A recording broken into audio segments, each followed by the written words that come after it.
Welcome back to Son of Saturn, the podcast where we dive into the occult and find truth from a non-dogmatic perspective. In our last episode, we explored El, the high god of the Canaanite pantheon. Tonight, we're turning our attention to his consort, Asherah, also known as Atharat. We're going to look at who she really is and how she became hidden within the pages of the Bible, even though her worship was outwardly condemned. But before we get into the thick of it, if you're enjoying these topics, please share this show with a kindred spirit. And if you'd like to support our research, you can tip the podcast at buymeacoffee.com/SOS cubed. That's buymeacoffee.com/SOSCUBED. In Genesis, it says, "So God created man in his own image. In the image of God created he him. Male and female created he them." Biologically, new life can't exist without both a male and female component. Divinity is no different. While the mainstream religions of the West appear patriarchal on the surface, the foundational sources for these beliefs taught that there was not just a father, but a mother. Asherah was known as the mother of gods. In ancient times, it was common for married deities to complement one another by taking on opposing roles. While El was the god of the heavens, Asherah was associated with the earth. While El was seen as distant, Asherah was accessible. El was the political god of nations. Asherah tended to the personal needs of the individual household. Later on, these opposing roles were stripped of their balance and degraded into power struggles between good and evil. That's how symbols once sacred to Asherah, like the snake or the goat, became openly demonized. But truth endures. So what kind of goddess is she? In a word, nuanced. As a goddess who tends to the individual, Asherah is highly adaptive. She's complex, wearing many hats and many masks. She was known as a lady concerned with the welfare of humanity, and her various epithets give us clues to her subtle inclusion in the Bible.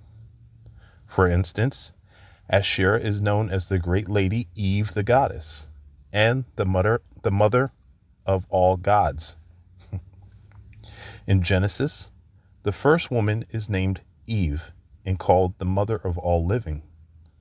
Then there's the snake in the tree in the Garden of Eden. That's another of Asherah's symbols. While that story is usually framed as a fall from grace, you could argue it was actually humanity's first introduction to the path of truth and self-sovereignty. We see this again in Numbers 21 with the snake on a pole. Asherah is also called the mistress in wisdom. In the book of Proverbs, wisdom is personified as a woman calling out to the people, standing by God's side, setting up pillars, and being described as a tree of life. You can even see Asherah reflected in the character of Mary. Asherah is the lady of the sea and mother of gods. Mary's name, Miriam, is often linked to the sea, and she is famously the mother of God. Asherah is even linked to the Christ figure. Asherah poles were essentially called trees. Interestingly, while we usually think of a cross, Acts chapter 5, verse 30 describes Christ as being hung from a tree. Finally, one of her epithets is the Holy One, which links her directly to the Holy Spirit, the presence left with mankind after the ascension of the Christ. As an initiate, it's important to pay attention to Asherah because she is a goddess tailor-made for the individual. Her ability to adapt translates to those who seek to learn from her.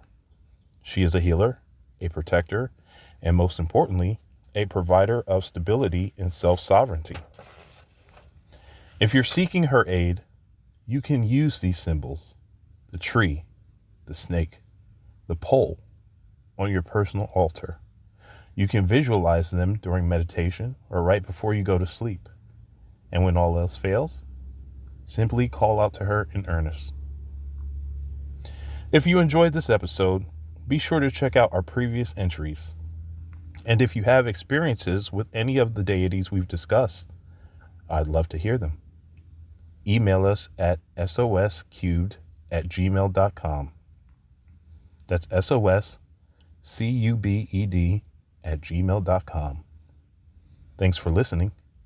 Until next time, keep your eyes and ears open.